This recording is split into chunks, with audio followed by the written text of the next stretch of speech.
Hare Krishna, Krishna Krishna, Hare Hare, Hare Rama, Rama Rama, Hare Hare. I just have to have a quick look at my notes and see where to begin, because there's so many things to speak on. Where should I begin today? There has to be some kind of order. I thought I had it all worked out. That's what you get when you think you've got everything worked out. Krishna always shows you you're not as smart as you think. Okay, I've been talking these last few days, Radha Katha. Usually we talk Krishna Katha. There are divisions of Krishna Katha, so one of them is Radha Katha. And you may wonder why I've been speaking so much on this topic. Well, the obvious answer is, don't all shout at once, because it was Radhashtami. You're learning so much big philosophy, so many shlokas.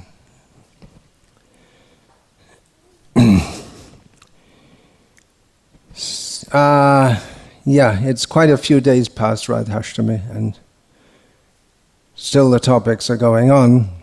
I didn't expect to speak so much time, so many days on this topic, but it is suitable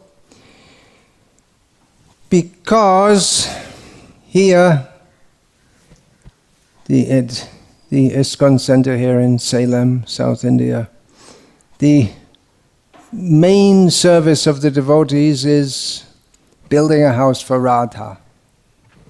Radha and Krishna. Not just Krishna.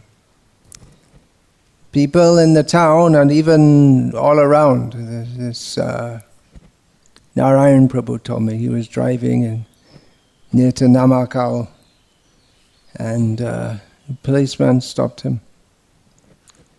He said, "What are you doing? Where are you coming from?" In this coronavirus time. Get stopped. So he said, I'm from ISKCON Salem. He said, oh yeah, I saw you're building a temple there.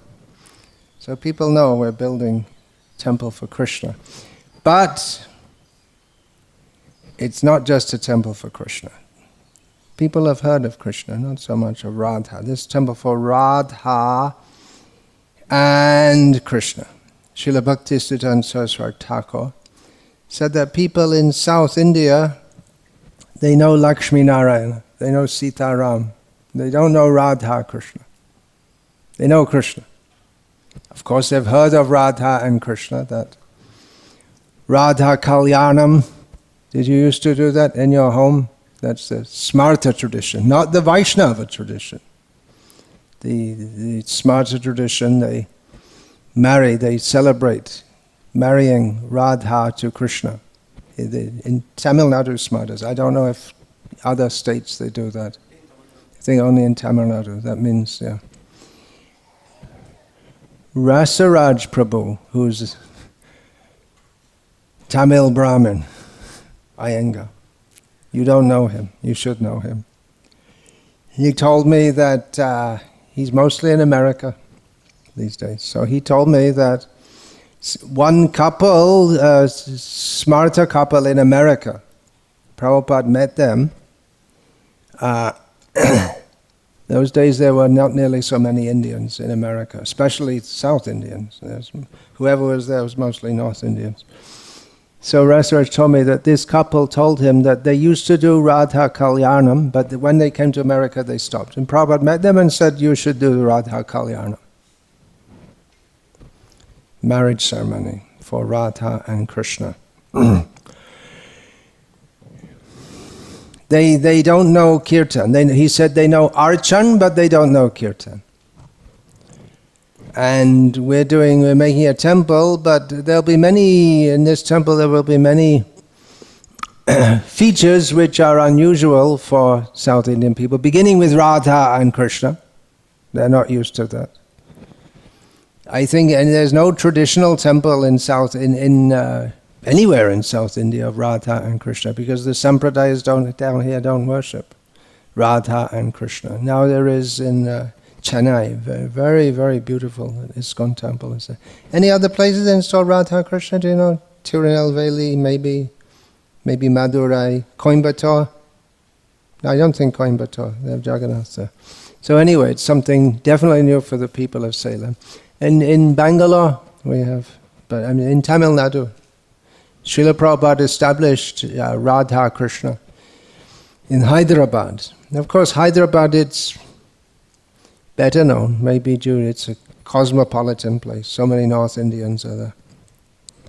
Anyway, there's so many new things for them. And the Kirtan, of course, Kirtan, it's not that it's unknown in South India, but especially this daily Kirtan with dancing, and the Arati is not just everyone standing with their hands folded, but jumping and dancing and Kirtan. It's all new for them, something new, and we trust they'll be very appreciative of that and join with us in that also. And that's the best way of worship. Sankirtan Yagya. You just had a Yagya here, training Yagya. Boys are getting trained how to do Yagyas. So that's why we've all got black spots on our heads. We're all, I was told, Kalankini, Radha, the name, so now we're all Kalanki. We've got all marks on our head. So this is making a house for Radha. House means, we've been quoting Krishna. Kangserapi sangsara vasana baddha shrinkala. Even though he's the killer of Kamsa, and the mosquito is not killing me, but harassing. Even though he's the killer of Kamsa, he is bound up with the chain of deep-rooted desires for enjoyment. Sangsara, that word is generally used as material enjoyment. At least in North India, householders, especially if they're talking to a sannyasi, they may refer to themselves as a sangsari. Sangsara also means family life. It's equated with material life. That probably comes from Shankaracharya, who had the idea that if you are going to get liberated from this material world, then you have to take sannyas. So if you're as long as you're married, then no hope of mukti. Krishna Shangsha Koro Charyanacha, Bhaktivinoda Thakur. He recommends, enter Krishna's sangsara, enter Krishna's family, and no nonsense activities. Give that up. So this is Radha's house. We may say the man is the master of the house. That's for formality, but the queen of the home, the mistress of the house, practically it's her affair. The man goes outside, he does so. But the household affairs are for the wife. Nowadays they're trying to change all this with making men do the housework and all these kind of things. But women are naturally inclined to do that kind of thing, this housework. They're very interested in having a house and then children and all the chattels of household life. So this is Radha's, but Radha arranges all these things for the pleasure of Krishna. So a house is needed for that. Radha is on the altar being worshipped formally, but her main place is where? In the kitchen.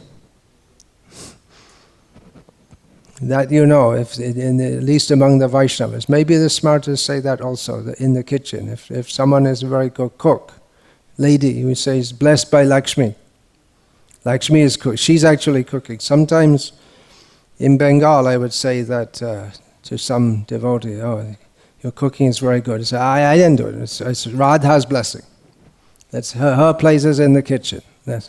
So we can see that Rasik Shekhar Prabhu, Gokul Chandra, they're attracted to serve there.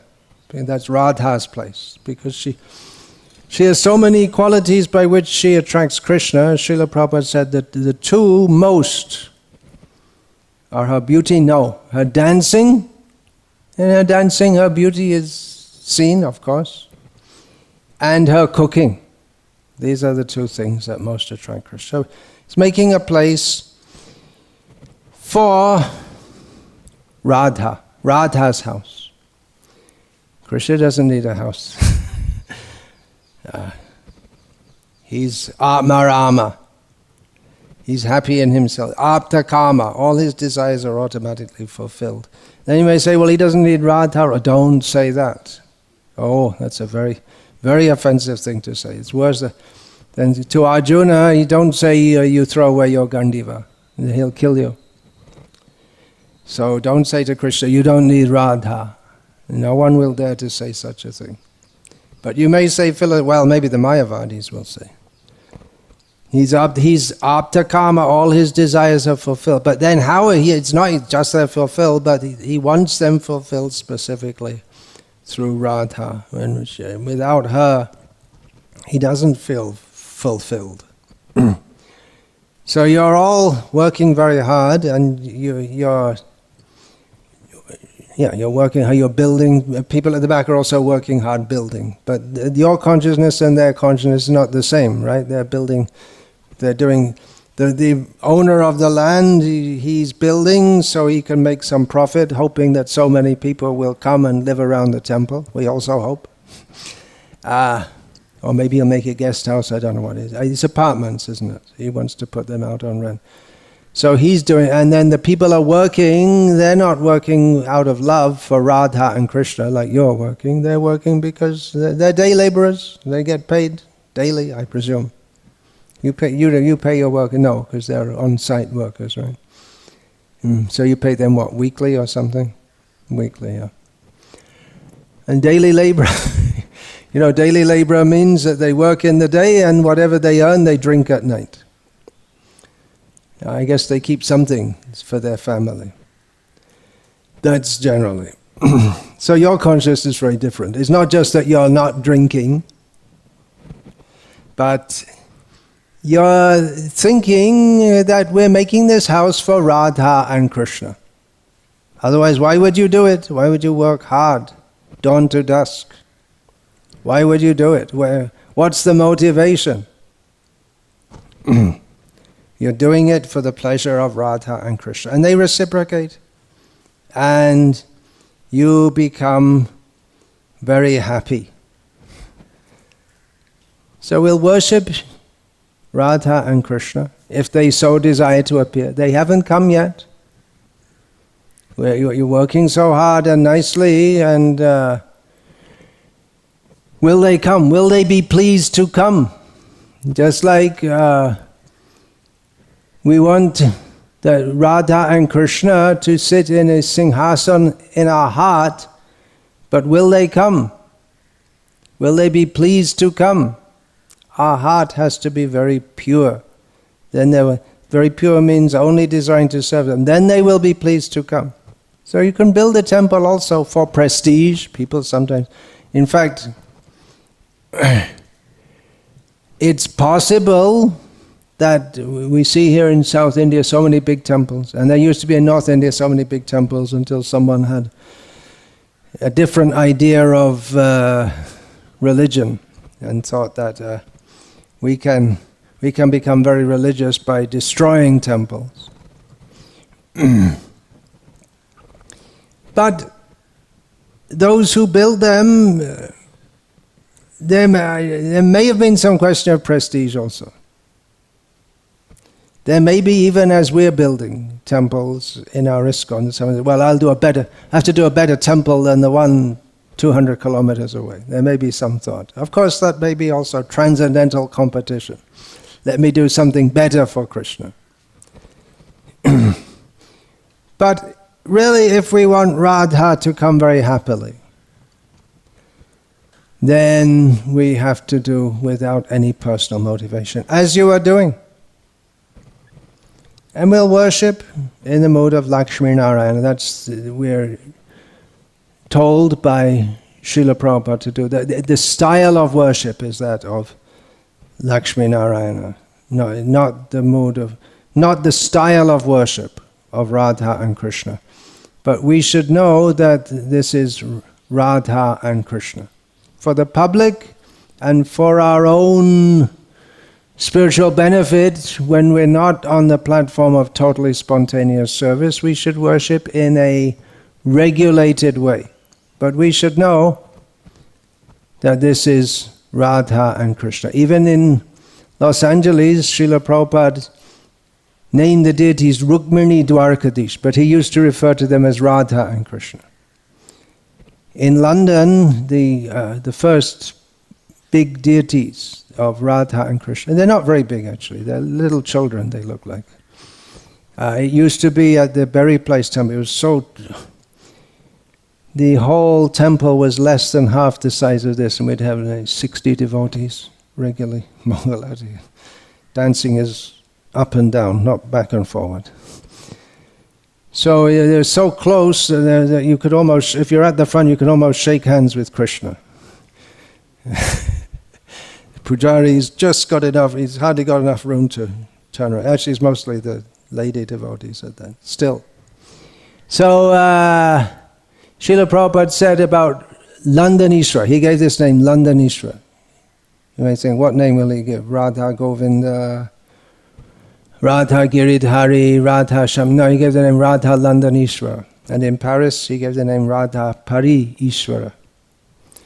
So he said that Krishna, he's Landanishwara, he's not a deity. He's Krishna pretending to be a deity. I don't know what that means. Prabhupada knows, Krishna knows, Radha knows. Because the deity is Krishna. Pratimanaha Tumi Shakat Brajendra Nandan. This Brahmin, young Brahmin from South India, told the deity of Gopal in Vrindavan, who later became famous as Sakshi Gopal. He said, "No, he said to the deity, look, you have to come with me. You have to come with me I have to walk back, and you have to come with me." And Gopal said to him, "Well, I never heard of a devotee walking." He said, "If you can talk, you can walk. Come." You're bound by legal obligation. So he had to come. So devotees, they see Krishna everywhere, and that's a reason why the Mayavadi rascals, they'll say, "Why do you build the temple? Krishna is everywhere." He's everywhere, he's in the temple also. So why not come to the temple where there's a formal arrangement to worship him? So yeah, you're working very hard, and in the back of your mind, it may not be, maybe looking at the measurements and the cutting and supervising the workers, but in the back of your mind, always thinking that this is a temple for Radha that we are building. The example is there in the Shastra, that a woman, especially said about a paramour woman, that she may work on her household duties very nicely, but she's always thinking of her lover. So you may be engaged in material activities, seemingly material activities, bargaining for the price of stone and this and that. But the people you're dealing with, they have some idea, yeah, it's a temple and yeah, something, but they don't know that you're meditating on how we have to do this all for the pleasure of Radha and Krishna. Now, in this regard, I want to talk about an incident that happened just a few days ago here, and there are so many incidents, and you maybe, I wouldn't know anything about it because I was sleeping. Well, it went on from about 7 o'clock in the evening to 11 o'clock at night, and I didn't hear anything or know anything about it, but I was told later by Gokul Chandra, and he can tell the whole story in great detail, but I'll just tell it, and you probably all know about it, maybe not the Gurukul boys, I don't know whether you know about it. It's the crane. And here I'm not talking about Bakasura. This crane is a good crane. He's a good crane. Actually, this crane, some jiva should enter him and give him a garland or something. They do that, right? They put garlands on the just like, I'm always digressing, don't mind. This Maheshwar Prabhu, my godbrother, he lives in California. He was living in Calcutta. This must have been 1978, I believe. So he made the first big Rath Yatra in Calcutta. He made a Rath Yatra cart. He had assisted Jayananda Prabhu in New York making Rath Yatra carts, so he was confident he could do it. So he made the I'm saying the Rath Yatra cart means the Ratam, you say. And so all the crowds came, and because he was used to do it in New York, where you have and say, okay, pull slowly, this, that, but it's a Bengali crowd, and they just jerk the whole rat as fast. It's not supposed to go fast, and they jerked it round the car. It's not supposed to go very carefully around the car. Oh, the wheels buckled, and they were stopped. They couldn't go anywhere. So then he was, couldn't think what to do. And he just went up, and just the whole thing is spoiled. And Jayapataka Maharaj pulled him down and said, "You got to do something." The wheels are buckled. So he thought, and then he thought about these tow vans. They have the big hook, and they pull the trucks. So he thought, let's try one. Let's get one of them. So after about 2 hours, they brought one. In the meantime, where's the hook going to go? So he's making a big hole in the front of the rat so the hook can go in.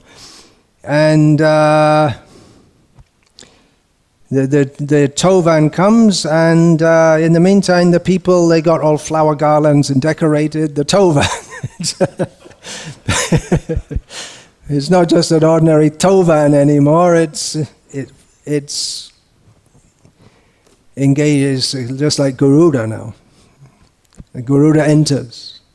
So anyway, the crane. You all know the story of the crane. I'll repeat it, and no doubt you could all tell it much better than me. So a crane, we have two cranes, the big crane and the baby crane. And the baby crane's also a lot, not small, but it's small in comparison. Just like we may say a small mountain. If we go to the Alps in Europe, so devotees will say, oh, they're so high. What's this? When you've been to the Himalayas, and they just look like little babies, the Alps. So a small crane and a big crane. And the big crane being used, and then cloudburst, torrential rains, and the big crane, with suddenly all the earth beneath it becomes soft, and the crane starts sinking sideways. Very dangerous for the driver inside. The whole situation was very dangerous. The driver inside, the crane itself, couldn't say for sure exactly what happened, but it was likely to be severely damaged. And then, what would you do? Where's the nearest crane repair shop? Does any such thing exist? I mean, not that kind of severe structural damage would be to the boom, right? Mostly to the boom, but you don't know the whole thing. You don't know what would happen. The wheels, the axles. So that was one thing. Another thing, that it was going to fall into the carving of Krishna kidnapping Rukmini, and so that would be destroyed for sure. Maybe other ones also. So it was an emergency. This is 7 o'clock at night.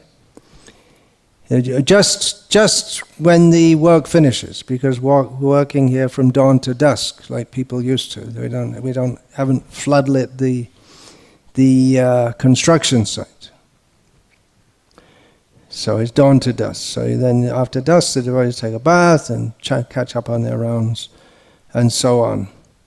So what happened then, it was an emergency, and all devotees came running, And the news went out, and all the young grihasta men came. You see, I was saying the women, they naturally work in the house, and the men, when there's something like this, they come. The women didn't come. The men have to come and help. So they came to see how they could help. I'm not saying the women, there's anything wrong with them. I'm just saying it's a natural thing. This is men's work. And women's work is in the house. And this kind of thing, that with cranes and machinery and all this kind of thing, it's men's work. So they ran to their houses to see what could be done. And I was just thinking, it's just like when news of Krishna in Vrindavan, when the news, Krishna's been ensnared by Kaliya, then all the Rajvasis ran out of their houses, men and women, in this case. Whenever there was any new, some demon has attacked Krishna, they'd run out of their houses. So just like that, they came running, the young Grihasta man. Now, and it became late. It took several hours to work this whole thing out. And none of them thought, let me sleep, let someone else do it. Anyway, what's the matter? I'll just sleep. I have to go to work tomorrow. I have to earn money for my family. They didn't think like that. And we may think that, you see, we're all brahmacharis here, and we're all very advanced, and we know so many shlokas and all this, and these grihastas, they're just working for their families. But at that time, they didn't think that. They, without thinking, nirvicharam, they just came, and there's some danger. Krishna's service. So this crane is very much, they all came running to see how they could help. And they did help. It needed many devotees to help with this. And so you can see that all the devotees were, at that time they forgot everything else.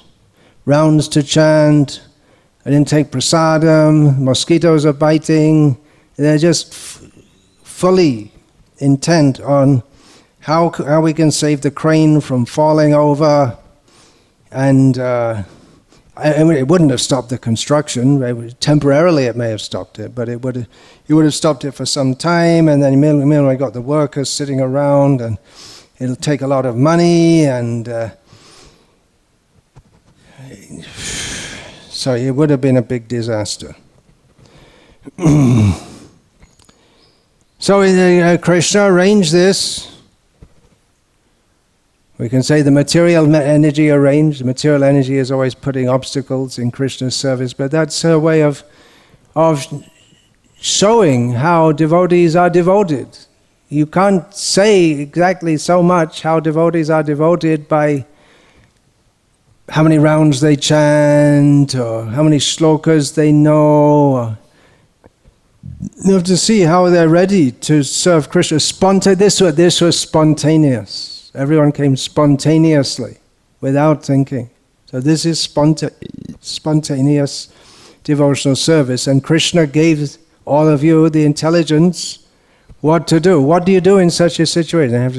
You have to, the crane is, the wheels on one side are off the ground, and the other one, the tire could burst, or the whole, I guess the whole axle could have buckled, or you don't know what's going to happen. It's very, very dangerous, because the driver inside is one thing, then you're trying to get the small crane to pull the big crane, and the whole chain is likely to break and just go flying and hit there was a serious possibility of danger to life and limb.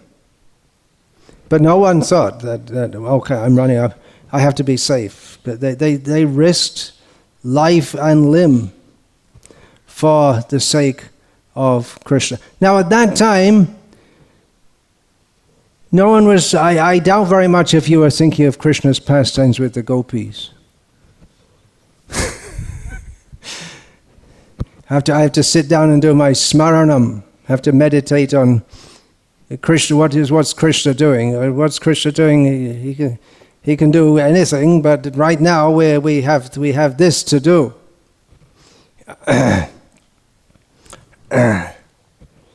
But that was intense meditation on Krishna. He must have been praying to Krishna to help. But the main focus was on how to stopped the crane rolling over, and eventually he brought another crane and put a big stone got one big stone, because that's what the cranes are for, is lifting up this big stone to put in place there, many which are not in place. So put a big stone to stop the whole thing tumbling over. And there were so many things. I don't know the details. But even putting the stone, very, very dangerous. The whole thing was very dangerous. But so you were thinking how to do it and how to get out of there alive also. And in that way, not directly thinking of Krishna, praying to Krishna, but the focus was on how to do this service. And that is Vrindavan. That's the mood. In Vrindavan, where the devotees, they may be churning butter, and they're thinking how to make the butter very nice. But why? Krishna. All their activities are for Krishna's pleasure. And you didn't sit down at the time and work it out in your minds. There wasn't any time for that. But this carving of Krishna stealing Rukmini, which is for the outside of the temple, right? It's in the outside. It's we're not going to be so traditional that we have vulgar scenes on the outside. That tradition, we'll leave that one. We're trying to do things in a traditional way, but we'll have Krishna stealing Rukmini, kidnapping Rukmini. That carving was there. So, how is that? What's the significance of that carving, apart from the pastime, but for yourselves? How for months you were meditating on that, which to put, which carvings to put, and then getting the stone, getting the carver, seeing that it's just exactly right. Why do you want exactly which scenes from Krishna's pastimes you're going to show? Meditating on the public are going to come and how you're going to tell them these are all the pastimes, and how the public will become Krishna conscious. They'll be by seeing this, and getting the best carvers at the best price, getting the money, arranging for everything to be brought from Rajasthan, was it? You brought so many hassles, and now it's going to be smashed. And because there's a series of carvings, it'd be very difficult to get one with the same stone and the same style and exactly in sync. So I don't know if you consciously thought of all these things at the time, but unconsciously it was all there. This crane falling over, you have to think of that. You might think, well, you should have known about the crane, that these are the dangers, and take precautions. Yeah, should have. But after all, we're all amateurs. It's none of you got trained in temple building. You have the Stapati there. That's the architect, right? The English translation is architect. But he's more. He gets involved a lot more, right? He's like architect plus higher level supervision, all these things of the actual construction. You're saying the Stapati may have known, but he didn't know about cranes. There's not in the Stapatya Shastra, the Vastu Shastra, I guess. There's nothing about crane maintenance and they didn't use cranes. They used elephants, right? There's mostly elephants, and I guess there was horses and donkeys and all kinds of, and human labor, of course, which is still going on out the back, traditional way of building. No, even in the West they use. Anyway,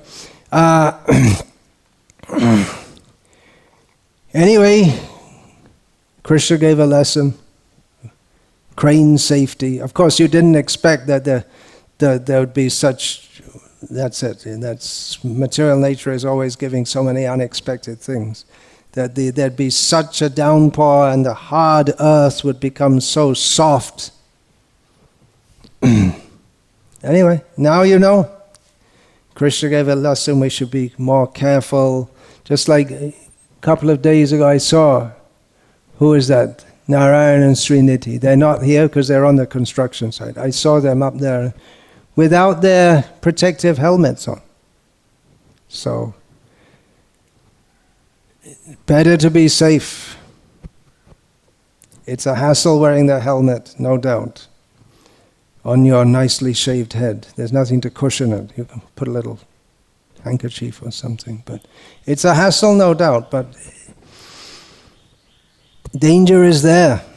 We know with our Veerachandra Prabhu, is that he came to serve here in the Goshala, and after 2 days? Something, how long? After 2 or 3 months of serving, the bull attacked him and now he's crippled for life. Yeah, but you can't tell. The bulls are less predictable. It was a cow, huh?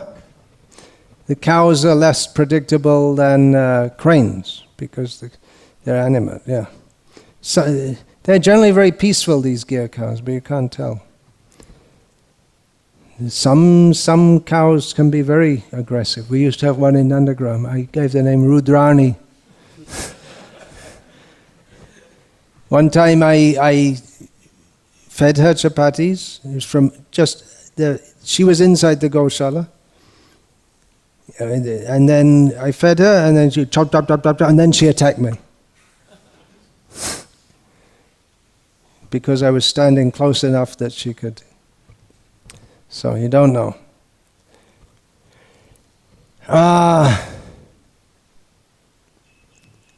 So keep safe. The crane, there's only one incident. One incident of many, many, many. You were saying you could write a whole book about how it was built. So many incidents. Constant hard work, day after day after day. Very hard work. A lot of anxiety. This Srila Prabhupada writes in Krishna book that the Vrajvasis, they used to work hard all day and then they'd sleep very nicely at night because they work so hard during the day. And so many anxiety. This person's going to cheat you. They'll cheat you on the stone. They'll cheat you on the construction. If you don't watch the mysteries or the laborers, they'll take some shortcut. Every screw putting in, you have to supervise, because if they don't supervise, they won't put it in straight. So everything, the sandbags are delivered, you have to count them when they're loaded on the truck, and then again you have to count them when they're unloaded, and they're unloaded and they're 5 bags short, and they'll say, no, it's all, and they're just bluffing you. Or if you don't, you have to go with them, otherwise they'll change it to a lower quality sand. So many hassles, so much anxiety. But that will taking all this anxiety and hard work, that will attract Krishna's mercy more than sitting in Vrindavan chanting 64 rounds. And you can feel that. Of course, Haridas Thakur he's not building temples. He's sitting and chanting all day. When we can chant on that level, then we can do it. But Prabhupada, he could do, of course. He could have sat in Vrindavan. He came and took the hassle. Why did he do so? Because that's what Krishna wanted at that time. Krishna likes if we sit in Vrindavan and just chant all day. If we can actually do so without the mind being disturbed, but being disturbed in this way is much better. Building these temples was very difficult in India. That Bombay temple especially it's a whole history, which now His Holiness Giriraj Maharaj has written a book about that. But it's only a summary, all the different hassles that they went through. It's just day after day after day. Hardly anyone stayed there throughout the whole thing. Giriraj Maharaj was one of the great heroes who did so. Tamal Krishna Maharaj was there as GBC in India at that time, very, very difficult. And he said to Srila Prabhupada once, he said that, see, even when I'm trying to chant my rounds, all I can think of is I have to go to the lawyer, and there's this hassle and that anxiety, and how can I chant? And Prabhupada said, yeah, I have the same thing.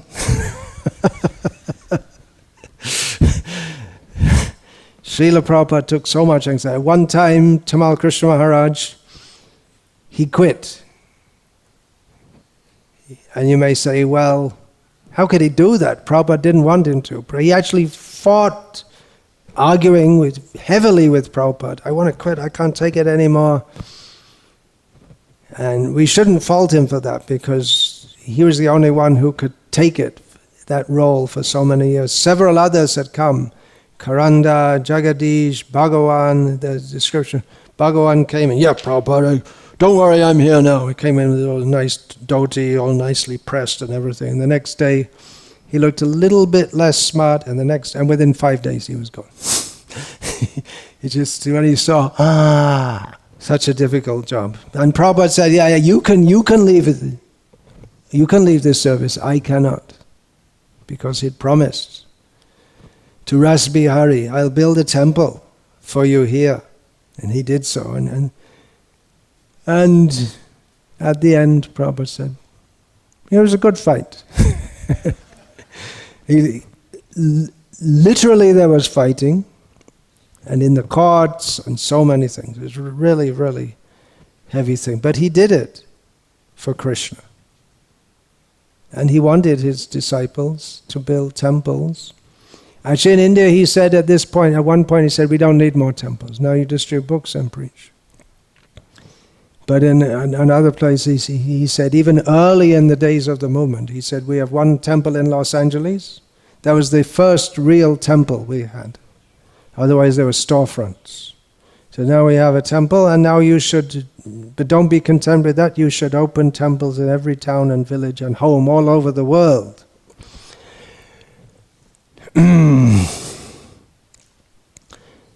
So the anxiety is there. You don't know if it's actually going to happen until it's actually open. You don't know what's going to happen. As some great baseball player said, it ain't over till it's over. Until it's actually opened, you don't know what may happen. So there's always anxiety until it's open. And then there's another set of anxieties. It's not that the anxiety finishes. I know myself, we had in Baroda, the temple was only Krishna in the basement, and hardly anyone was coming at that time. ISKCON wasn't very well known as it is today, now. Hardly anyone was coming, we had hardly any devotees, and then the temple, and all of a sudden Bhakti Ghosh Prabhu got into action and collected money, and within about 2 years the temple was built. But we still had hardly any devotees. And I was wondering, how is it going to go on? There was Basu Ghosh and Vidura. And at one point, they were having an ongoing argument. Because one man used to come every day just to use the latrine. And I can't remember who was saying what. I think Vidura said that he shouldn't allow him to come. He just comes in, poops, and goes. And Basu Ghosh was saying, well, at least someone's coming to the temple. So that was the situation. But overnight, on Janmashtami, which year was that? Do you know? Must be almost 30 years. Almost 30 years ago. I think about 29 years. I can't remember exactly. 98. It's not so long, only 22 years. So it went from being nothing almost to then all of a sudden there's 3 altars, Gaurnitai, Radha, Krishna, Jagannath, Subhadra, Baladev. People were coming, and out of nowhere means Nityananda kidnapped them from here and there. And they brought devotees, and it's been going on ever since. And Sev Vilas has been the head pujari since day one, and he's still there. And so many have come and gone in the meantime. And Nityananda is there, Basu Ghosh is there, still there. So we're very hopeful, we're very excited, and we want to see it done, but it's going to be a lot of hard work still to go. There'll be many setbacks, many hassles, there are many dangers. Please be careful. Don't take it lightly. Wear your helmets. Study more safety precautions. And regularly you have to tell, just like you told, you have to put on the helmet, and then 2-3 days they put it, and again they don't put it. And actually the area should be cordoned off, not that anyone can come and look. That's, even in India they do that now. You can see that here in the back construction. Not that only people can come in to the construction area who are involved in the construction, because the people from, not nowadays because of the coronavirus, but otherwise people come and they look when the work's going on, and it's very, very dangerous. So you're already having kirtans, very blissful, because of your attitude of service. Krishna is reciprocating. He is happy to reveal himself in your hearts when you're performing kirtan. What kind of kirtan are you going to have on the opening day? I don't know, you'll probably all be busy here and there. Someone has to do the kirtan. And on the opening day, you probably wouldn't have slept. No one will have slept for 3, 4, 5 days in advance. But the kirtan will be blissful. That Radha London Ishwara temple I was saying, that was Srila Prabhupada said, it has to be ready on this day. And Shama Sundar Prabhu was building it by himself, literally. Almost literally, doing all the work himself. I have to stand up now. And he had gone literally without sleeping for 3 days, working day and night for about 3 days. He went without sleep. He missed the opening ceremony. He was asleep. The human body has its limits. When Gandharvika Giridhari, the deities Radha, Krishna, Srila Bhaktisiddhanta Saraswati, brought them from the rented house in Ultadingi Road to the newly built temple at Bag Bazaar, then there was a long kirtan procession bringing the deities. And Bhaktisiddhanta Saraswati Thakur, he composed a song especially for that occasion. Matala Harijana Vishayarange Pujala Ragapata Gaurava Bhange. So it's the wild Harijan. Harijan means devotees. Matala Harijan Bishaya Range. You might think Range means pleasure. Ranganathan, happy God. That's what it means. Happy God. Happy in his pastimes. So Range, what do they have? So you might think he'd make the song Matala Harijan Kirtan Range. No, Vishaya Range. Vishaya means material activities. Vishaya also, we were discussing that Vishaya means Krishna, the object of our love. But they were busy in apparently material activities, building temples, building buildings, bringing money, printing books, printing magazines, going here and there, meeting materialistic people. Vishayi, the word Vishayi. Chaitanya Mahaprabhu says, Vishayi sandarshanam atayositang cha ha hanta hanta vishabhakshanatopya sadhu. For someone who's in the renounced order of life, he was referring to the attempts to have Prataparudra Maharaj introduced to him. So he said, Niskinchananam Bhagavad Bhakti, what is it? Niskinchana? Niskinchanasya Bhagavad Bhakti Bhajanonmukasya Parang Jagamesha Bhavasagarasya Ha Hanta Hanta Ata Vishayinam atayoshitancha ha hanta hanta vishabhakshanatopyasat.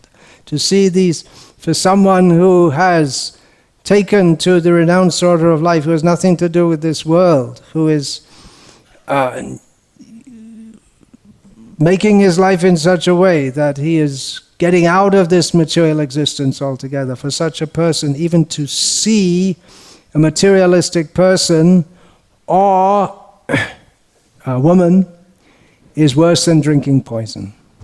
And Bhaktisiddhanta Saraswati Thakur had his sannyasis meet with big important people, the governor of Bengal, kings. So Matala Harijana Vishaya Range, they're absorbed in the activity. But what are they doing? Pujala Radha Katha. It's different from the, what we may say, traditional Vaishnavas of Bengal, the Gauriya Vaishnavas, who they will be absorbed. Radha Krishna Hridayate Sarvada Sevibe. Chaitanya Mahaprabhu gave instruction to Raghunath Das. Living in Vrindavan, you always think within your heart 24 hours of the pastimes of Radha and Krishna. Serve Radha and Krishna, serve them in your heart. So that is the Raga path, the path of spontaneous devotion to Radha and Krishna. That the Ragatmika devotees, those who are fully, they're spontaneously natural. We're talking about Yashoda, Nanda, Sridham, Sudam, the gopis, Radha, they're Ragatmika. Their very being is composed of very strong love for Krishna. So there's Raga Anuga Bhakti, for devotion following in that, following that spirit. But Bhaktisiddhanta Saraswati Thakur, he regulated, we will worship those devotees who are engaged in this. We will worship them. Gaurava Bhangi. But by worshipping them, then this, by worshipping them, by serving them in this way, then we will Gaurava, this sense, this majesty, the sense of majesty will be broken. Literally, Bhangi becomes broken. So we're worshipping in a marble temple. This is a stone granite building, and that's also stone, marble, and Bagh Bazaar, Gauriya Math. So it's very opulent. But that temple was meant for bringing the sweetness of Gauriya Vaishnavism to the people, in the lure of attracting them with opulence and majesty. A few years ago came in one of the Tamil newspapers, the devotees showed me, Deen Dayal from Vellore. He went to the Rose Festival in, where's that? That's in Erkot, is it? Rose Festival. Where is that? One of the Uti, and Uttamakund, which is called Uti by the British. So he went there for distributing books. And someone had taken a photo, and not a report, just a little caption came. That at the Rose Festival, rose smells very nice. So he said he's bringing the sweetness of bhakti to the Rose Festival. Very nice comment, very nice, they saw that. The rose smells very sweet, but the bhakti, that is very sweet. So it's not only Gauriya Vaishnavism that's sweet. Yeah, especially among the Sri Vaishnavas, all the Vaishnavas, they know. Krishna is Madhuradipati. So this kirtan, the reciprocation Krishna's giving, I can't imagine what it'll be like on the final day if you're able to do kirtan, because you'll be busy in so many different services. I can say one thing from my own lifetime experience.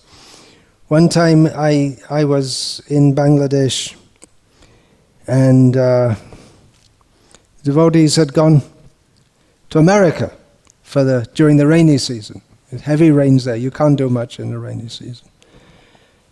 They'd gone to America, and I was staying back looking after the temple, whatever that means. But I thought, I just don't want to sit here for 2 or 3 months. We have a big stock of books. Let's take them out. And it was crazy. No, it wasn't going in the rains, heavy rain. I went up to Sylhet district, which is the rainiest part. It's the hottest place in Bangladesh in the summer. It's the rainiest place in the rainy season, and it's the coldest place in the winter. Heavy rain. And then those days, anyway, taking the books and then trying to have some program, and some place we went, it was just raining continuously all day, and we were just sitting in a temple, and people coming 1 or 2 every day, and we'd sell them books like that. So with great difficulty sold so many books. And then I was given permission after that to go to Vrindavan for 1 or 2 days, because Prabhu Swami never wanted me to go to Vrindavan. I didn't go for years. He never wanted me to go because he thought I might run away from Bangladesh. So I was just there in Mangal Arati, and I just felt the mercy pouring. As we were singing Gauravashtaka, I knew Krishna was pleased.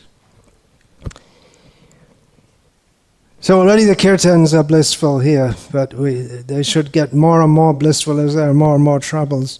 Srila Prabhupada wrote in one purport that you won't find Krishna loitering in a bush in Vrindavan. You go and bring a telescope or try and find where's Krishna. And we can just like the bird watchers, they bring a telescope. Probably now they use these cameras with focus lens, so from a distance you can get a photo of them. So you won't find Krishna in that way, trying to catch him. But Krishna, if we have that much devotion, we won't find him in Loi Bazaar also. Well, maybe he's there. Radha Damodar temple is just, so many temples are there, but not in the, well, they're all devotees, the shopkeepers also, but you get the point. It's the attitude with which we go to Vrindavan. So it's where there's service. Yatra gayanti mad bhakta tatra tishtami narada. Krishna is attracted by bhakti. Bhakti is stronger than Krishna. And bhakti is ahaituki, can be done in any place, not only in Vrindavan. So where we live in the mood of serving Krishna, that becomes Vrindavan. Vrindavan manifests. So that great struggle, Srila Prabhupada, he manifested Vrindavan all over the world with great struggle. Srila Prabhupada brought Krishna to the whole world. So that great struggle for Krishna, that's the great mercy. There's great opportunity to get Krishna's mercy, and we can feel that, and we can find the reciprocation from Krishna.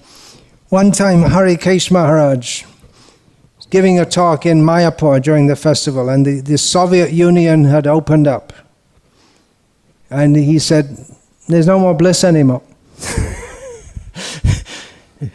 What do we do now to get the bliss? Because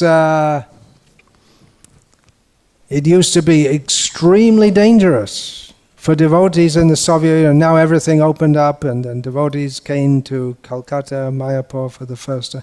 No more bliss. Of course there's bliss, but the bliss of literally risking your life. And some of these Soviet devotees were actually killed, tortured to death. But they didn't give up Krishna consciousness. So that great bliss is there. You're experiencing it. So when the temple's finished, what do you do? Where do you go to get the bliss? I could have told Harikesh Maharaj, come here. You can come to Salem. He'd be happy, actually. He's not happy now, unfortunate. what happened to him. What a service Prabhupada gave him to preaching in those countries. Tamal Krishna Maharaj, he gave him the service of opening up China. It was impossible. He did it. Impossible. Somehow or other he did. He was empowered. He opened that up. There's so many difficulties. Kunti Rani is praying. Vipada santu tashashvat tatra tatra jagad garo bhavato darshanam yat sat apuna bhava darshanam. We pray that there may be difficulties again and again. She's praying like that. Because if there are difficulties, then we see you. You have to come and look. You have to come and look after us. When there are difficulties, you have to come and look after us. If there are no difficulties, then we can sit and do bhajan. Hanuman is famous. What's Hanuman doing right now? Ram, Ram, Ram, Ram, Ram. Hanuman's here. Maybe not when I chant Ram, but when anyone else chants Ram. Hanuman is there. Wherever there's Ram Katha, Hanuman is there. Otherwise he's sitting Ram, Ram, Ram, Ram, Ram. He's not famous for chanting Ram, Ram, Ram, Ram, Ram. He's famous for jumping over the ocean, burning Lanka, fighting in the battle. And now he's chanting Ram, Ram, Ram, Ram, Ram. But the bliss is in Ram Leela. Now he's remembering it and helping us to remember. And sometimes he comes. That's happened a few times. It's even on YouTube. You can look it up. The sadhus are speaking Ram Katha and Hanuman comes. It happens several times. The monkeys come. They like to hear. They become attracted. They come and sit right, just like right here. They'll come and sit and listen. One time Bhaktistan Saraswati, I have so many stories. Bhaktistan Saraswati Thakur was speaking at the Vidyaharan Natya Mandir, the Sri Chaitanya Mat. He was speaking there. I heard this story after I compiled that book. Heard it from a reliable source. So he was speaking Hari Katha. And in Bengal there are so many snakes, especially that's up still today. Sri Chaitanya Mat is surrounded by rice fields. So many big snakes will be there. So he was speaking and men were sitting on one side and women on the other side, and there's an aisle in the middle, and all of a sudden some big snake comes up, cobra. And there's big commotion, and Saraswati just stop and keep quiet. I'm speaking Hari Katha. So the snake comes right up, sits right in front of Saraswati Thakur, and sits there like this, right in front of him. And Saraswati Thakur goes on speaking. And speaking and speaking. When he speaks, he speaks. You think I'm speaking too long? It's nothing. Then the Hari Katha was over and the snake went down and went out. So these things are going on. These little, sometimes we see something and scientists will say, yes, well, actually you can understand that. Blah, blah, blah. Yeah, if you're fortunate, Mr. Scientist, you'll become a snake and listen to Hari Katha in your next life. Snake, yes. Hari Katha, I don't know. You may get that or not. They're practicing hard. Young Vapis. So what do we know about this? Okay, we have to make some scientific analysis. What happened? You see, the water fell on the earth, on the ramp, and then when the water mixed with, and then the molecules changed and became soft, and you take the physics and the heavy. I mean, you don't need to understand. Anyway, you don't have to be educated to understand that they became soft and the heavy crane started to sink. So we don't need to. But what do we understand? You say the rain came, there was a depression, and this. Indra sends the rain. You can say there's a depression and there's a heavy build-up on the Bay of Bengal. You can say all these things. But actually, it may be true. Yeah, we don't say it's not true. But there's Indra is behind it, and behind that is Krishna. So Krishna engaged Indra to demonstrate your devotion, to test your devotion. That... who would know Hanuman was a great devotee if he was just sitting and chanting Ram, Ram, Ram, Ram, Ram, Ram, Ram? But that became demonstrated when there was a need for service. He didn't hesitate. So in the same time, same way that these kind of incidents, where we pray for this kind of thing, we don't really want them to happen, because Kunti was praying, may we be in difficulty, so we remember, but we don't want Krishna's temple to be in difficulty. So we don't want this kind of thing, but you know it'll happen. And at that time your absorption is just like completely absorbed. And what's that like? That's like Hanuman when he's fighting with whoever he's fighting, Kumbhakarna or whoever. He's fighting, and then he's not thinking, I have to go and chant my rounds. He's completely absorbed. So at the same time, you're completely absorbed. And at that time, there's no other thought in your mind, my wife, my children, my studies, nothing. So Krishna's arranging this kind of situation to help you to become completely absorbed and to demonstrate, others can see how you are absorbed. This is pure devotion, when you're just completely absorbed in thought of serving Krishna. And you may say, well, I'm not a pure devotee, we're talking about Krishna's samsara vasana. I've got the real, what from our point of view is samsara vasana. I have so many material desires in my heart. I don't think of Krishna all the time, but this absorption in building a house for Radha, that is the very means of your leaving. Oh, what is that in Bhaktisiddhanta Saraswati Thakur? So now I don't remember.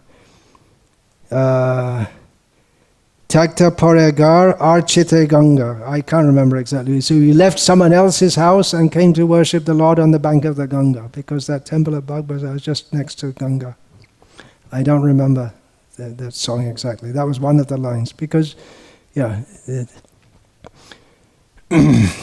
so this absorption in building a house for Radha, that will decrease our desires for enjoying in this material world, which means ato griha, kshetra, sutapta, vita, all these things. Wife, bank balance, home, children, family, relatives, sutamita ramani samaji. And Krishna, he engaged Indra and Brahma and so many demons in creating so many disturbances in Vrindavan, one disturbance after another. In Vrindavan, Krishna is the cynosure of all eyes, but the material world is so contaminated that even in Vrindavan there are always disturbances. So there's no peace. Mother Yashoda, Krishna's out. You might say a peaceful life in the village, but she's always in anxiety. What will happen to Krishna? And Srila Prabhupada wrote in one place that practically every day some demon attacked. And one day there were two, right? There was Vyomasura, and then there was one in the morning and one in the afternoon. So then there's no peace. And then Ashantasya Kuta Sukham. Right? Krishna says in Bhagavad Gita, right? You all know what that means? You all learned the verse. If there's no peace, then how can there be happiness?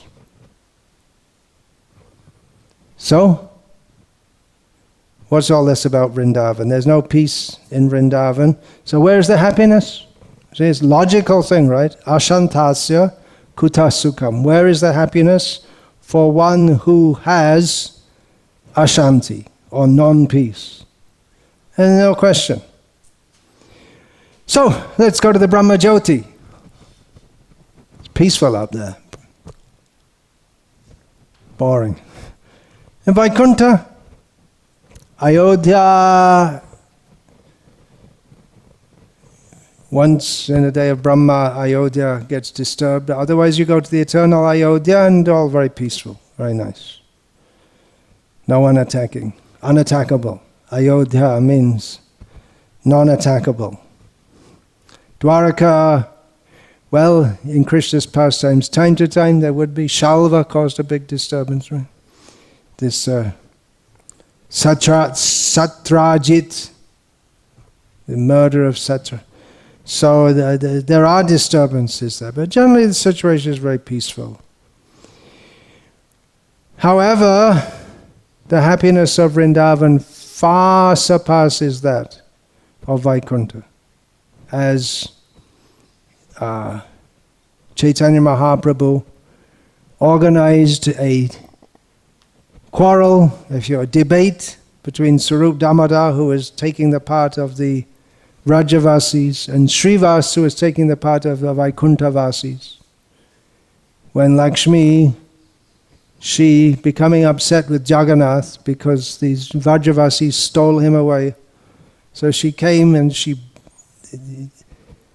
and her follower, she sits on a big throne and has the servants of Jagannath, they're beaten by her maidservants. She shows, I'm the queen. So, and Srivas is saying, you see, Vaikuntha is superior. Then Sarup Damodar, you got it wrong. You go to Vaikuntha. It's a South Indian. What do you expect? He's South Indian.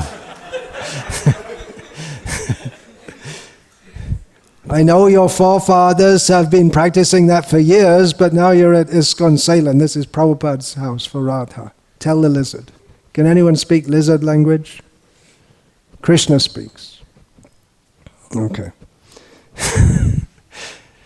So Vaikuntha, Srivas was saying, and then Sarup Damodar was saying, no. The opulence of Vrindavan far surpasses that. And what to speak of the Brahma Jyoti, when Chaitanya Mahaprabhu was speaking to the Mayavadis at Varanasi, he quoted about the happiness of Vaikuntha, of devotional service in general. Tvat sakshat karanahlada vishuddhabdi stitasya me sukhani goshpadayante brahmanya pik jagadguru. He said that the happiness in the ocean of complete purity of service to Krishna, that happiness, it's like a great ocean. And the happiness of impersonal Brahman in comparison to that is like the water in a calf's hoofprint. And this time about Vaikuntha compared to Brahman. And Vrajasukh, it's not Vishuddhabdi. Oh, I should stop now. Anyway, all right, Hare Krishna. I'll go on tomorrow. Is that all right? Because you have to build the temple for Radha. When it's built, we'll sit and we'll talk so many things.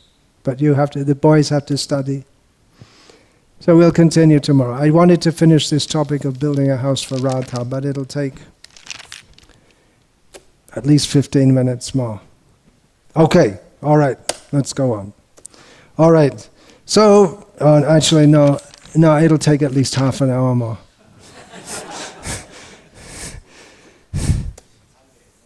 Oh, it's Sunday! Coronavirus ki jai! Okay, I'm experiencing some difficulty. It's not back pain, it's bladder pain. So why don't we take a 5-minute break? So Chaitanya Mahaprabhu, he described the bliss of bhakti as being Vishuddhabdi Stita, situated in an ocean of the highest purity, as compared to the Sukhani Goshpadayante Brahmani, the happiness of Brahman, which is like that of water in a calf's hoof compared to the ocean of bliss, Vishuddha bliss, topmost pure bliss. Which brings to mind also Ye Neravindaksha Vimukta Manenas Tvayasta Bhavad Avishuddha Buddhaya. Aruhya kritrena parang padang tata patantyadho nadrita yushmadangaya. Persons who think they are fully purified, vishuddha, but who are not. They get to the position of purity in the parampad, in the spiritual world. That means they come to the Brahmajyoti after much struggle, much difficulty. But they fall down because they neglect to worship Krishna's lotus feet. So this Krishna consciousness is vishuddha. It's not just simply being free from the modes of material nature. It's not just simply being free from birth and death, being free from material attraction. But there's much more to it. There's the real shuddha bhakti.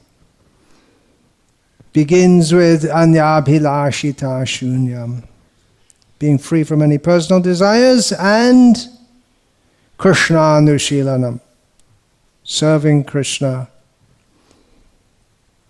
in a way prescribed by the previous acharyas. So that's Shuddha Bhakti.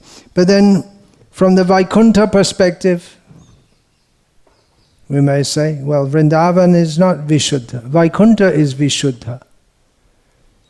That's when Narayana gets some funny ideas, then he goes to Vrindavan and does all these things which it's just a headache. We're trying to preach to people to be Krishna conscious, and then these Christians, they come and say, you see, your Krishna does this and that, and it's immoral. It's not Vishuddha. It's a land of forbidden activities. He can get away with it because he's God. Otherwise, no one would let him get away with it. Up to the present day, if someone starts messing around with someone else's wife, at least in many countries of the world, including India, maybe outside of Bollywood, then beaten up, killed, like that. So it's forbidden activities, very activities that would are not proper for God. That's what the Christians say. Even some so-called Ram Bhaktas, they say that. See, our Ram is better than your Krishna because he does so many immoral things. The leader, Srila Prabhupada writes in the Bhagavad Gita as it is purport, the leader and the teacher, they should be a very ideal person. Yad yad acharati shreshtas tata deveta rojana sayat pramanam kurute lokas tadanuvartate. Whatever a great person does, common people follow in their footsteps. Therefore, it's incumbent upon great people to act in a very moral way. Therefore, we are told we should not imitate the activities of Krishna, anukaran, but we should take shelter of them, anusharan. Therefore, serving, pujala raga pata. We are for serving the devotees at that level of spontaneous attraction. But it is a quandary. That quandary again can be dvidha. Paradox, quandary, similar words. It's just like some years ago, there was a very popular president of the United States of America by the name of Bill Clinton. He's still alive. He was very popular, seemed to be like a real nice guy, and America was doing pretty well, doing pretty good at the time, and people were more or less happy with him. And he's a good-looking guy, smiles nicely, and looks like a genuine guy. Then it was found out that he had some illicit sexual connection with a woman much younger than him in his office. It means she was working in the White House underneath him. And then he lied about it. But it came out. So he should be, then there's a big uproar from his political opponents. He should resign. He's not fit to be president. He should be immoral behavior. But on the other hand, people said that, well, he's doing a good job as a president, so why remove him? And eventually he stayed in office, and I believe he was That was in his first term, and he was elected for 2 terms.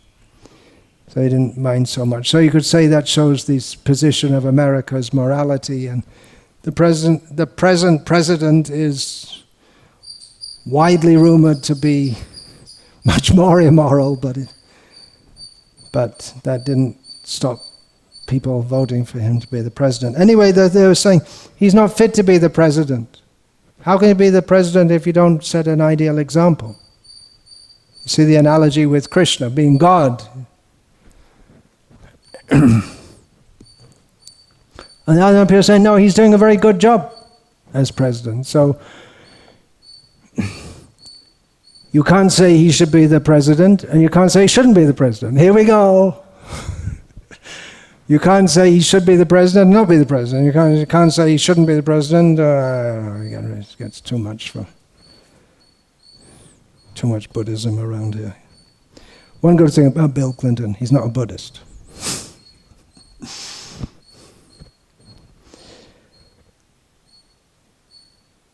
So, where do we come? It's just like, you don't want to talk about it. His supporters, they don't want to talk about it.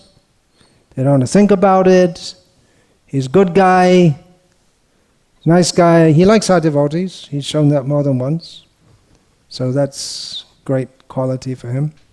He's a good guy, nice guy, doing a good job as president. He just don't want to think about all that. So let him be the president and...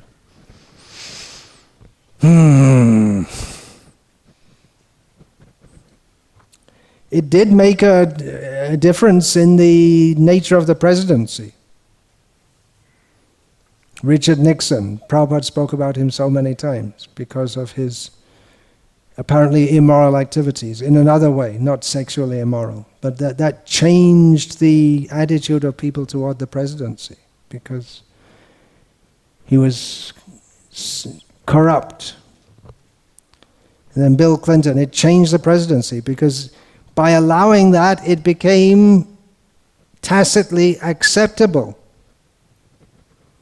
that you can be a president and be immoral. And you see, the present president, he has no claim to be moral. Well, I mean, he can claim, but objectively speaking, there's no case for him being a very moral person. I'm talking about sexually moral here, not in so many other ways. So it degraded the status of the presidency. So what to speak of Krishna? Dharma sangstapanarthaya sambhavami yuge yuge. He should set the ideal example.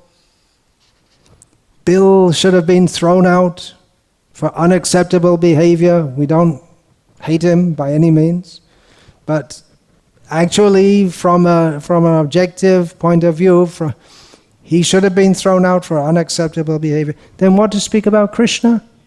He's in a much more responsible position. And Bill had to go after 8 years. That's the law.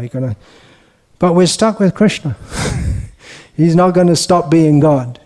Except when he's in Vrindavan, that's where you see it's a secret place. He does his secret things and no one knows about it. But then Chaitanya Mahaprabhu came and started broadcasting it to the whole world. It's a problem.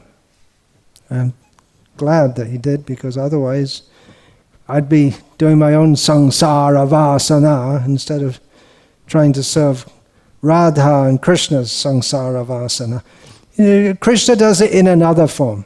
There may be that we have, there's a book, Dr. Jekyll and Mr Hyde by, can't remember the name, famous British author. Yeah.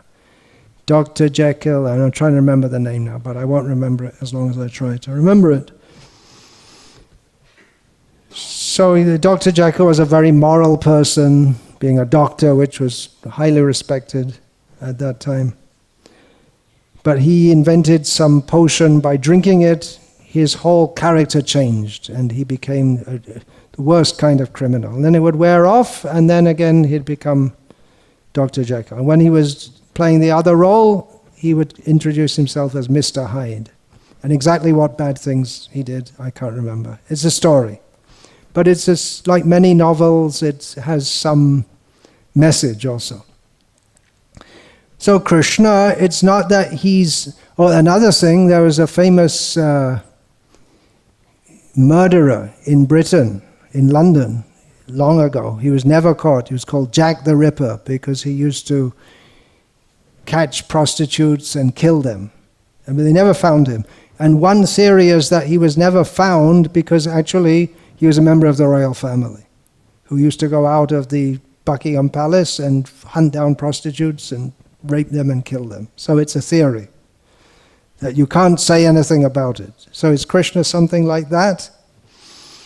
Well, he doesn't kill, but he has illicit affairs. It's called parakiya bhav. Parakiya means, para means other. So it's with someone else's wife, at least the show of that. If you look a little bit deeper into the tattva, you'll find that actually this Abhimanyu, who's supposed to be married to Radha, is the shadow of Krishna, and Krishna, during the 1 year that Brahma stole all the cows and calves, the calves and the cowherd boys, then Krishna, he took the form of all the cowherd boys. He went to his father, the king of Vrindavan, just at the beginning of this year and said, "Oh, it's a very auspicious year for all the young boys and girls to get married." So, and Krishna, in the form of the cowherd boys, married all those gopis. So actually they were the later... Anyway, you can work it all out. So, but Krishna does it in another form. He doesn't come as four hands, Narayana, and play with the gopi. He does it in another form, and it's a very private place, and after all, he's the king, he's God, and he can do whatever he likes. But you can understand how the moral devotees, we're moral, we're not, that's the problem. Then you'll take Krishna's pastimes and become immoral.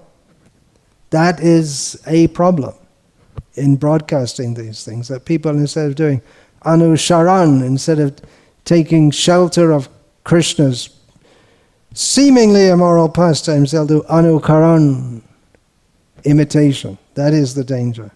But we can understand how people, they insist Narayan is supreme. We cannot accept this Krishna doing these immoral activities, although secretly, or maybe not even very secretly, they are attracted to Krishna.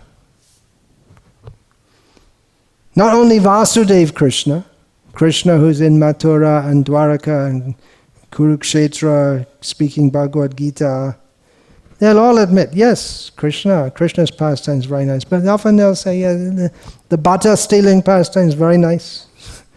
Later on, we're not so sure. And some even say that, you see, Krishna was good when he was a child, and he got a little older, then he became very bad. And this Brahmakumari rascal say he'll come again, and next time he'll be completely moral. They can't understand. They're attracted to it, but at the same time, it's just too much. We love the king, but is it really true? We love you, Bill, but is it really true? You had an illicit sex with that girl. You can see there's a film of him saying, "I did not have sex with that woman." And later it was found he was lying also. So someone quipped that should let sleeping presidents lie. Very good pun. You have to know English to get it. So they're attracted, but they can't, they can't understand it, and it's just too much, and they're brought up in South India anyway, and you're seeing, we were just saying, what powerful effect of Ramanuja, even the lizards, they tick, in Bengali they're called tick-ticky. We say Vaikuntha is supreme, tick, tick, tick, tick, tick. It's our parampara. That's what we were taught when we were kids. You see, we don't chant the Samaveda or the Yajurveda, but when someone says Vaikuntha is tick, tick, tick, tick. Very powerful Acharya Ramanuja. But they can't understand why they're attracted, because they should be repelled.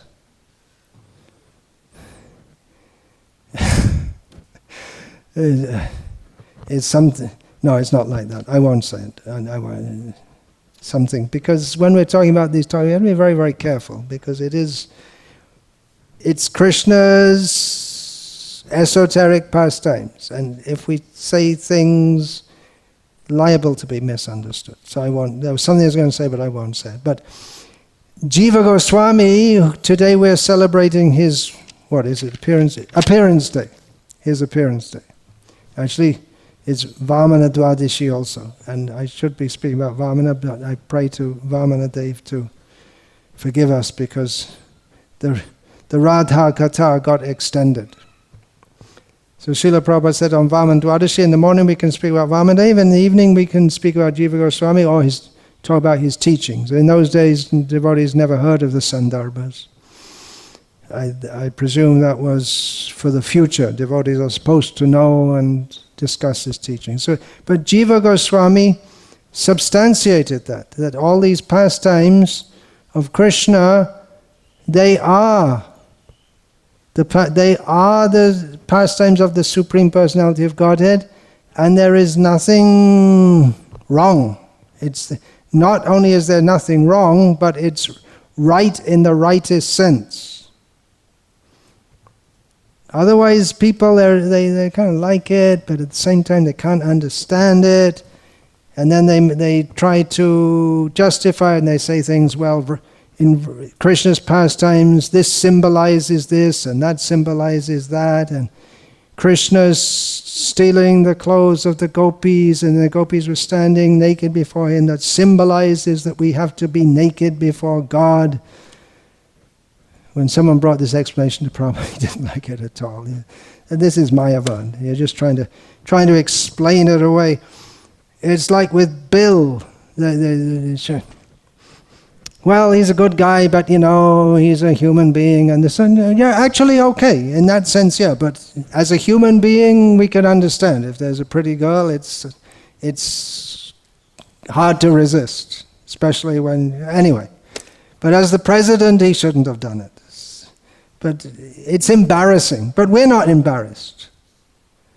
On the other hand, I've been quoting that verse, and I should have learned it by now, but I didn't, so I'll have a look at it. Parivadatu jana yata tata va nanumukaro navayam vicharayamaha hari rasa madira madati mata bhuvi vilutami nartami nirvishama.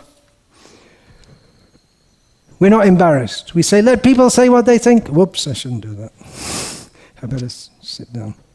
Don't want to get too excited here. Not physically excited.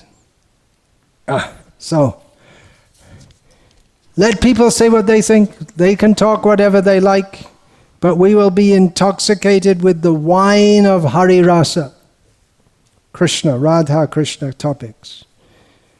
And we will roll on the ground and dance like madmen. So we're not embarrassed. We don't say, you say that God cannot be like that, and we say that God must be like that. If he's really God, he must be like that. And Srila Prabhupada describes in the Nectar of Devotion that one European scholar, I think he was referring to Sadananda, Ernest Schultz, disciple of Bhaktisiddhanta Saraswati, he came to India and he saw all the different temples. And when he came to Radha Krishna temple, yes, this must be supreme. Because all the others, they have some work to do. Your Murugan with his veil, his spear, that's for killing someone, he has some work to do. Then Shiva, he's meditating, so that means he's meditating on something or someone. Durga, 10 hands, all with weapons, fit for killing. I mean, she's killing someone. And Krishna, he's playing on a flute with Radha, looking very happy. So I understood, this is supreme. Durga's got 10 hands with weapons, very powerful, and the Krishna's only got 2 hands, and he's playing a flute. Okay, he doesn't look very powerful, but they're worshipping him, so he must be God. He must be a God, and he must be the supreme, because he's got nothing to do. Natasya karyam karanang cha vidyate natat samaschabhyadikascha drishyate. Parasya shakti vivid haiva shruyate svabhavaki jnana balakriyacha. God has got nothing to do. All his energies does it. Durga is one of his energies. Murugan's one of his energies. He's just enjoying himself. He must be God. So he understood. So this is God. He must be God. If the highest understanding of God is that he does whatever he likes, and you can criticize him as much as you like, and he doesn't care, and you can't do anything about it, and he goes on doing it. Fortunately, what he does is good. But first we should understand that you can't say that God can't do it. If you can do it, I'm not blaming you, but theoretically, Mr. Moralist, you could do it also. And I think many times these moral people, they're actually fascinated by the idea of doing something immoral. When I was a kid, I used to do this newspaper delivery. And there was one paper on Sunday only called News of the World, and it was mostly, the whole paper was full of different rape cases. Mostly reporting on rape cases and all this. And there were always, every report they'd say, very, very bad. But they'd report on this, and all the people reading it and saying, very, very bad. But there was, I think they must have been thinking, actually, I'd like to do that myself. Why are they so attracted to it? They'd never admit that they'd like to do it, but there's some attraction to that. So if you can do it, then Om Purnamadaha Purnamidam Purnat Purnamudachyate Purnasya Purnamadaya Purnameva Vashishyate. Krishna is the supreme complete. He can do. People will be shocked. They'll be scandalized. God is like that. No! He cannot be like that. But then as soon as you say God cannot be like that, then you become an atheist. So we say not only is Krishna having pastimes with Radha apparently illicit, but that this is the proof that he is God in the supreme aspect. And you are complaining, no, he cannot be like that. That's very sinful. You go to hell if you do that. But,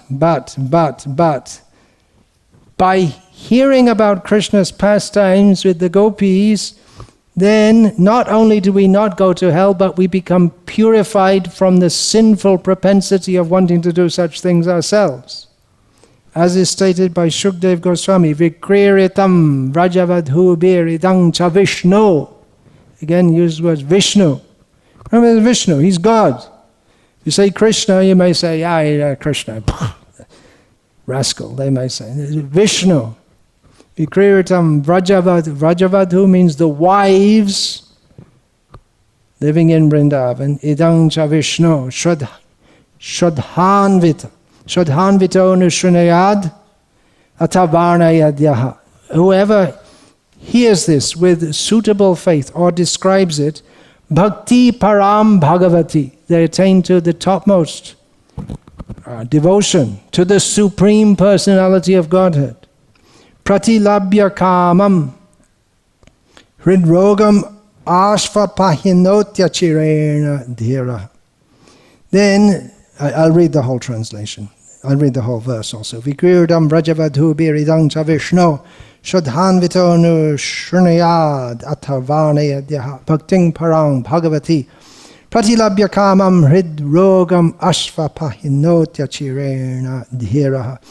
Anyone who faithfully hears or describes the Lord's playful affairs with the young gopis of Vrindavan will attain the Lord's pure devotional service. Thus he will quickly become sober and conquer lust, the disease of the heart. For someone who's trying to become sober, dhiraha, the worst thing they can do, it's just a complete killer for someone who's trying to become spiritually advanced, is to hear about lusty affairs. The Muni, what's his name? Saurabh Muni? Sobari Muni.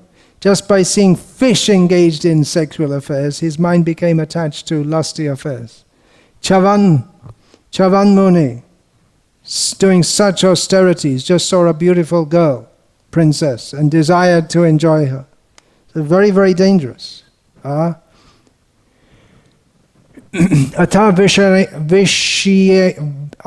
vishayinam ata yoshitangscha.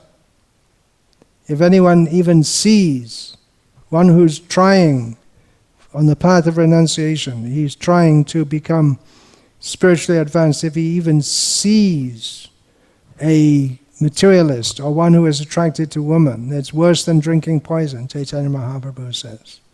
Stri Sangi Ek Asadhu, Chaitanya Mahaprabhu says. But if we hear about Krishna's pastimes like this, then we become purified. So it's different altogether. So Jiva Goswami, he was elaborating this point by point in his Sandarbhas.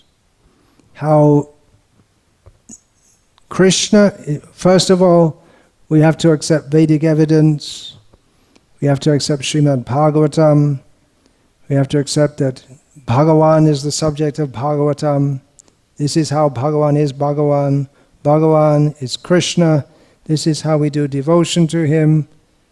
And finally we come to love is the highest, and Rata. There's Tattva Sandarbha, and Bhagavad Sandarbha, Paramatma Sandarbha, Krishna Sandarbha, Bhakti Sandarbha, then Priti Sandarbha. And then as far as the intimate pastimes of Radha and Krishna, then when you've been through all the Sandarbhas, then you can go to, then we can really go to Srimad Bhagavatam. Then we can go to Govinda Lilamrita, Ujjvala, Nilamani, and so many, Krishna Bhavanamrita, and so many literatures are there, which Srila Prabhupada actually said, we should read them, but Shradhan Vito Anushunayad, we should hear them with suitable kind of faith. Regarding this verse, this Vikriyatam Brajavadhu Biriyangcha, Srila Prabhupada said about hearing these pastimes, he said, if you feel that there's any material lusty desiring, stop. That's the test. And some of the pastimes described in the Goswami literature is very, very intimate in a way that if we could be distracted by that. So we have to be careful in this matter.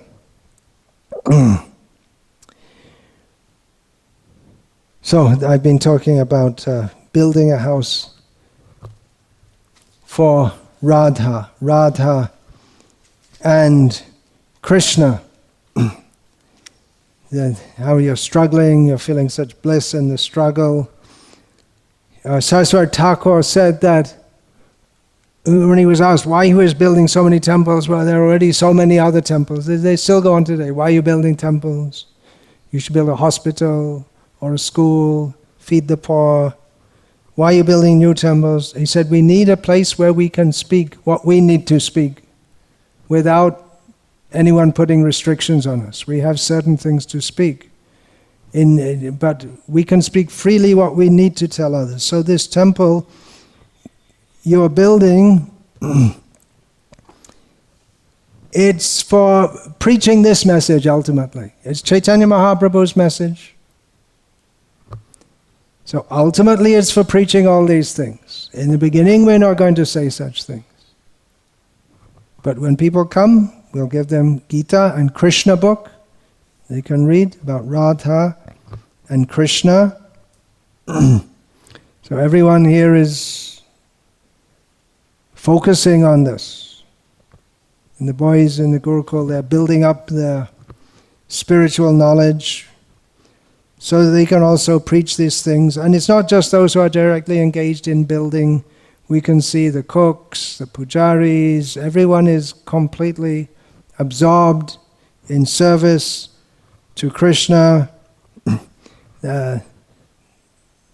Therefore, you see the pujaris, they're running here and there to get there on time and completely absorbed. You see this Sachiputra, he's not a big scholar, he never will be, but what does he need to be? He's just day after day after day, year after year, just absorbed in his service to Gauranitai. So that the kirtans are blissful because it's the service mood. The kirtans are very simple compared to, you have these kirtan melas and all these fancy tunes, but very simple. But it's the reciprocate Krishna is manifesting. The musical ability does not make kirtans blissful. It's not a performance. It's praying to Krishna. Krishna, please help us. How are we going to build this temple? What a silly idea to build a huge temple in a place like Salem where there's, where's all the money going to come from and who's interested and how are you going to do it? We never thought in a stone temple. And all right, let's do it. Krishna, please help us. And help us, praying all the time. Help me to serve you. It's hard. We need your help. We always have to pray for your help. And so it's going on and on and on like this. And eventually the house for Radha and Krishna is manifesting. It's not easy, no doubt about it.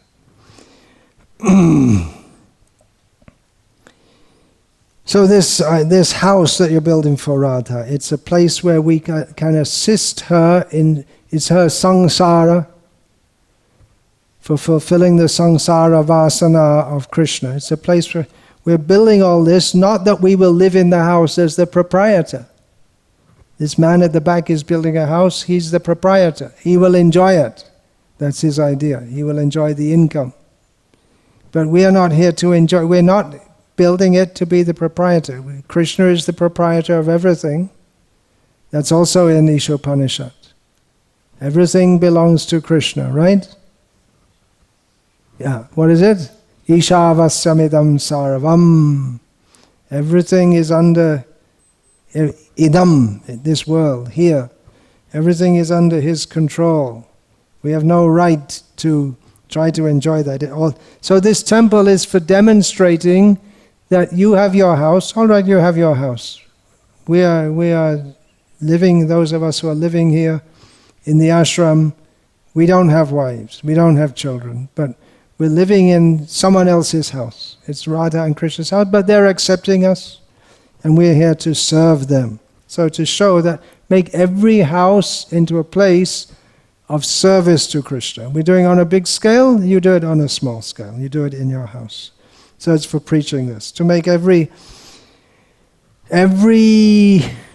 house Vrindavan. Srila Prabhupada left Vrindavan. He was peacefully living there, accepted so much struggle to make the whole world just like Vrindavan. Vrindavan means the service mood, anyabhilashita sunyam, and expanding that more. Chaitanya Mahaprabhu warned, Nishidacha kutinati jibe hingshan, la puja pratishtadi jata upashakagon. So in Vrindavan there is Nishidacha, that which is against worldly morals, but in Vrindavan it's completely pure. But we shall not do worldly wrong behavior. We are worshipping Krishna, who is attached to Radha, but we who are given the responsibility, accepted the responsibility of representing Radha and Krishna in this world, that's what it is. That's the responsibility you're getting. To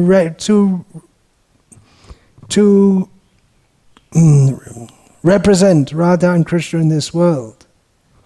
We pray to Srila Prabhupada, Nama Om Vishnu Padaya Krishna Preshtaya Bhutale. We offer our respect to you, or of the same platform of Vishnu, very dear to Krishna in this world. He's representing Krishna in this world.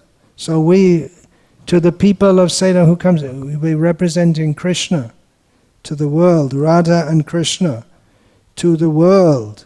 So no nishidacha, no wrong behavior, no meat eating, gambling, illicit sex, intoxication, no duplicitous dealings. Krishna and Radha may do so in their pastimes, but we don't do.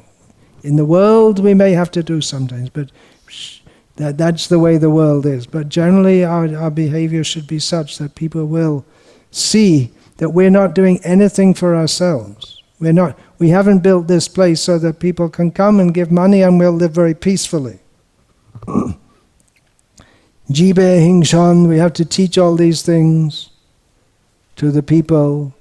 No, don't cause harm to anyone in any way.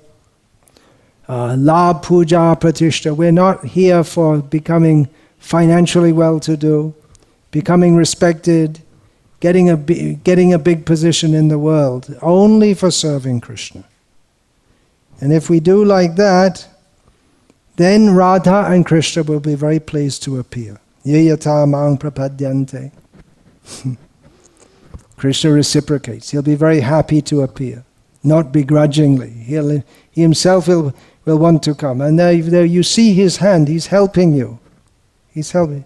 Do you not see his hand in so many ways? So when we do something like this, not like building a temple for Krishna is like something you do every day, but if we'll see how Krishna reciprocates, and devotees who really try to do something very substantial for Krishna against all odds of the world, they see how Krishna arranges things and reciprocates and speaks to people within their heart, and what you might call coincidences, but it's not coincidences, because when one happens after the other, after the other, after the other, Krishna is there, he's reciprocating. Krishna he'll want to appear by our pure devotion.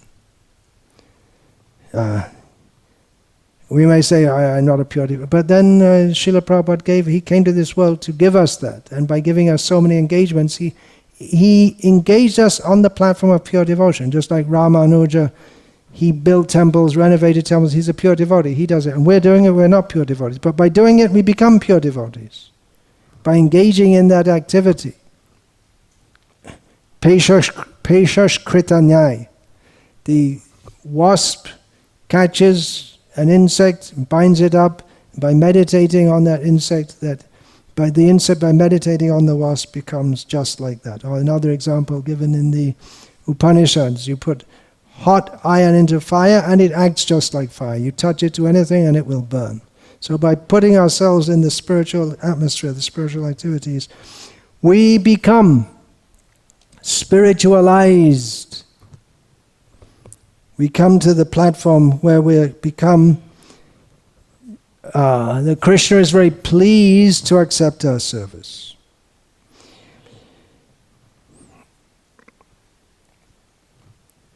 One more thing I'll say. It's unusual for me. You may think that I'm talking all these topics. Radha Katha. I have more for tomorrow. Sorry, I don't know if I should say so many things. But I only plan to speak the day before Radhashtami and Radhashtami, and more things are coming. I didn't plan it like this. Probably I'll get criticized. Why are you speaking so many things about Radha? It's so much above the head. Who are you? You don't understand it yourself. Well, I did admit I don't understand it myself, but it's coming anyway. But why I can think it's because all of you are serving so selflessly that some inspiration is there for me. Srila Prabhupada, he several times gave the example, talking about money. He said, money is everywhere. You just have to know how to catch it. There's so much money in the world, you have to know how to catch it. So it's the same thing. Love of Krishna is everywhere. You have to know how to catch it. Srila Prabhupada taught us how to catch it. There's there's a process, just like electricity is everywhere, but there's a process to harness it and utilize it. So in the same way, the science of devotion, there's a process, hearing, chanting, following principles, surrendering, taking association. First thing, atak gurvarshayas, taking shelter of a guru, Krishna dikshanu shikshanam, vishrambena guru seva, taking initiation from a guru, taking instruction from a guru, serving with affection. All these processes are there. So, if we follow all these things, then we should be getting something. As we go on hearing, learning about the science of Krishna, on Srila Prabhupada's order, preaching that, performing kirtan, discussing these topics in the association of devotees, Srimad Bhagavatarthanam Ashvado Rasikai Saha. We have to discuss these things among the devotees. If I was doing a public program, I wouldn't be speaking all these things. Nowadays, everything is public, but anyway, the general public would not be in the slightest bit interested in all these topics. So only people who are already devotional, they will start to hear all these things. So where am I going from here? Still a bit more to say. So, by doing all these things, what should happen? We're from this samsara. We have samsara vasana, material desires in the heart. But Srila Prabhupada, he's teaching us that we should love Krishna, how we can come to Krishna. So by his mercy, yasya deve parabhakti yatha deve tata guru tasyaite katita hayata prakashante mahatmanaha. Something, when we perform devotional service with faith in Krishna and faith in Srila Prabhupada, faith in the Guru, then by their mercy, all the inner purports of what they're talking about, then that becomes manifest. Particularly, what is that becomes manifest? Nama Shreshtam Manum Api Shachiputra Matra Sarupam Rupam Tasyagaram Urupurim Maturim Goshtava Bhartim Radha Kundam Girivaramaho Radhika Madhava Sham Prapto Yasya Pratita Kripaya Shri Guruntam Natos. By the mercy, by the profuse mercy of the Guru, then at least the hope or the desire should arise in our heart for chanting the holy name, the best of names, the best of mantras, for attaining the service and association of Chaitanya Mahaprabhu, of Swarup Damodar, of Rupa Goswami, of Sanatana Goswami, for Mathura, Vrindavan, for Radha Kund, for Govardhan, for Radha and Madhava. That desire, that hope, at least that hope is there. One verse I learned many years ago, I heard it from Bhakti Charu Swami, it must have been maybe late 1970s or early 1980s. I learned that, I believe he had heard it from Bhakti Rakshak Sridhar Maharaj. It's from Chaitanya Chandramrita.